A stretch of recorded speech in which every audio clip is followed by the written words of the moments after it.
Kerukunan berasal dari kata rukun. Kata rukun berasal dari bahasa Arab yakni ruknun, yang mempunyai arti tiang, asas-asas, atau dasar. Kerukunan merupakan tanggung jawab setiap agama. Kerukunan antar umat beragama dapat diwujudkan dengan menunjukkan sikap saling tenggang rasa, saling menghargai, saling toleransi dengan umat agama lain, serta tidak memaksa seseorang untuk memeluk agama tertentu. Kerukunan umat beragama sendiri merupakan hubungan sesama umat beragama yang dilandasi dengan toleransi, saling pengertian, saling menghormati, saling menghargai dalam kesetaraan pengamalan ajaran agama dan kerjasama dalam kehidupan masyarakat dan bernegara.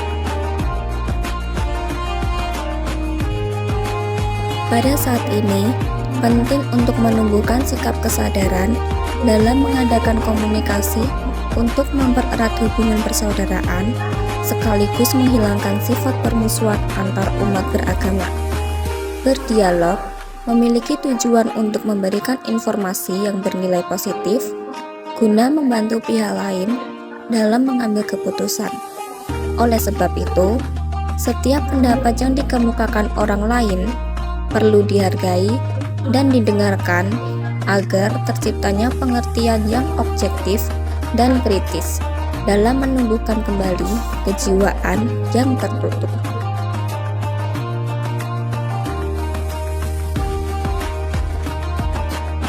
Kerukunan umat beragama bertujuan untuk memelihara kesatuan dan rasa kebangsaan, memelihara stabilitas dan ketahanan nasional, serta menyukseskan pembangunan bangsa.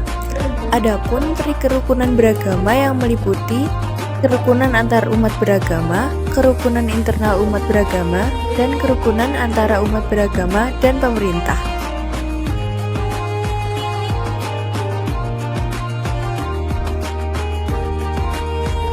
Untuk mewujudkan kerukunan antar umat beragama, perlu ditumbuhkan sikap toleransi beragama dengan cara menanamkan rasa cinta dan kasih, menerima dan menghargai semua perbedaan yang ada pada anggota keluarga maupun masyarakat sekitar, menghindari percakapan atau bergurau yang berkaitan dengan perbedaan.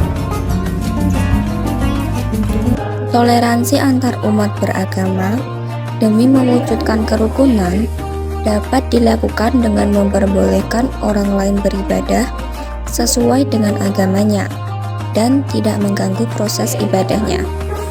Tidak memaksakan orang lain untuk memeluk agama tertentu, tidak mencela, menghina, bahkan menjadikan agama lain sebagai bahan candaan. Berteman dengan semua orang tanpa memandang agama, menghormati adanya perayaan hari besar agama lain, tetap menjaga silaturahmi, serta tidak merusak tempat ibadah agama lain. Ya ayuhan nas, wahai sekalian manusia, inna khalaqnakum min dzakarin wa untha. Sungguh kami menciptakan kalian daripada seorang lelaki dan seorang perempuan. Wa ja'alnakum syu'uban wa qabaila lita'arafu. Kemudian kalian terlahir bersuku-suku, terlahir berbangsa-bangsa, terlahir berbeda, warna kulit berbeda, daerah berbeda, bahasa berbeda, kebudayaan berbeda. Tapi untuk apa Allah menciptakan perbedaan tersebut?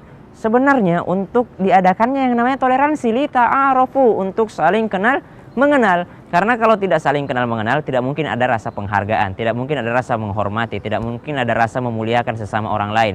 Kecuali jika ada yang namanya kenal mengenal. Tak kenal maka tak sayang, tak sayang maka tak cinta, tak cinta maka tak aruf lah. Maka dari itu Allah Subhanahu wa taala menciptakan berbeda-beda supaya kita saling kenal mengenal. Nah, ini toleransi secara umumnya. Bagaimana jikalau dikaitkan dengan kehidupan beragama? Nah, di sini Allah Subhanahu wa taala banyak sekali menjelaskan ayat-ayat tentang muamalah. Karena ada hubungan kita kepada Allah Subhanahu wa taala, tapi ada juga hubungan kita sesama manusia. Salah satu contohnya yaitu apabila ada sebuah kejadian di mana umat Islam sedang ada pengajian, sedangkan umat agama lain mengadakan doa bersama ibadah dengan khusyuk di rumah, alangkah baiknya pengajian itu tidak menggunakan mikrofon yang keras, agar tidak mengganggu agama lain yang sedang beribadah. Berkenaan atas hal itu, turunlah surat Al-Kafirun yang berbunyi, Lakum dinukum waliyadin, yang menyatakan, untukmu agamamu dan untukku agamaku. Quran Surat Al-Kafirun, surat ke-109, ayat 6. Ayat tersebut menjelaskan bahwa toleransi tidak diizinkan jika menyangkut ritual peribadatan umat lain.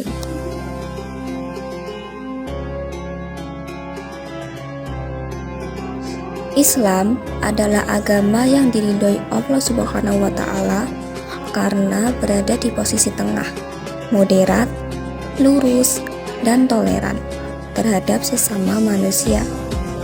Hal itu tergambar dalam hadis riwayat Abdullah bin Abbas yang diartikan dari Ibnu Abbas. Ia berkata, ditanyakan kepada Rasulullah Shallallahu Alaihi Wasallam, agama manakah yang paling dicintai oleh Allah? Maka beliau bersabda, Al-Hanifiyah As-Samhah, atau agama yang lurus lagi toleran. Maksudnya agama Islam. Dari hadis riwayat Ahmad. Dan hari ini kita mau bahas tentang lanjutan gimana Rasulullah SAW serta para sahabatnya bersikap terhadap orang-orang kafir. Karena dalam Al-Quran disebutkan, tegaslah terhadap orang kafir. Kafir lu. Gak kayak gitu juga kali. Rasulullah SAW suatu ketika disebutkan, Asyidda'u 'alal kuffar. Maka Rasulullah SAW suatu ketika Rasulullah berada di bawah suatu pohon. Ketika Rasulullah SAW berada di suatu pohon, Rasulullah SAW menaruh pedangnya karena hendak beristirahat. Ketika Rasulullah hendak beristirahat, sahabatnya pun mengambilkan pelapa kurma untuk ditempati Rasulullah berbaring. Ketika Rasulullah berbaring tanpa memegang pedangnya Rasulullah, tiba-tiba ada seorang kafir datang dan mengambil pedang Rasulullah SAW. Lalu seketika itu pula mengambil pedangnya dan dia tusukkan di leher Rasulullah SAW dan mengatakan, siapa yang akan menolongmu sekarang Muhammad? Dalam keadaan tidak ada apa-apa, Rasulullah SAW hanya mengatakan Allah. Seketika itu pula ketika Rasulullah mengatakan Allah, bergetar tangan orang kafir tersebut, jatuh pedangnya dan Rasulullah meraih pedang tersebut. Dan sekarang giliran counter attack, serangan balik. Akhirnya orang kafir itu yang diberikan pedang, mata pedang Rasulullah berada di leher orang kafir itu, dan Rasulullah berkata, siapa yang akan menolongmu sekarang? Apa jawaban orang kafir tersebut? Wahai Muhammad, engkau ini orang baik, lepaskanlah aku.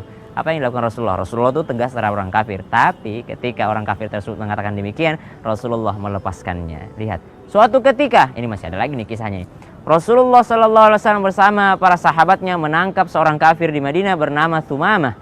Siapa Thumamah ini? Thumamah ini adalah seorang kafir yang sudah terkenal sangat sering membuat ulah atau membuat onar di kalangan kaum muslimin di kota Madinah. Sedangkan pada saat itu kaum muslimin sudah berkuasa di kota Madinah. Akhirnya ditangkaplah Thumamah oleh sahabat Rasulullah. Diikatnya Thumamah di tiang masjid. Lalu dikatakan kepada Thumamah, wahai Thumamah, ditangkaplah kamu sekarang, tertangkaplah engkau sekarang. Datang Rasulullah SAW berkata kepada Thumamah, wahai Thumamah, maukah engkau aku lepaskan? Apa jawaban Thumamah? Oh Muhammad, kalau kau mau lepaskan saya tanpa syarat. Tapi kalau kau tidak mau memaafkan saya, kau mau bunuh saya, silahkan. Karena saya memang pantas untuk dibunuh atas apa yang pernah saya lakukan kepadamu dan kepada keluargamu serta para sahabatmu.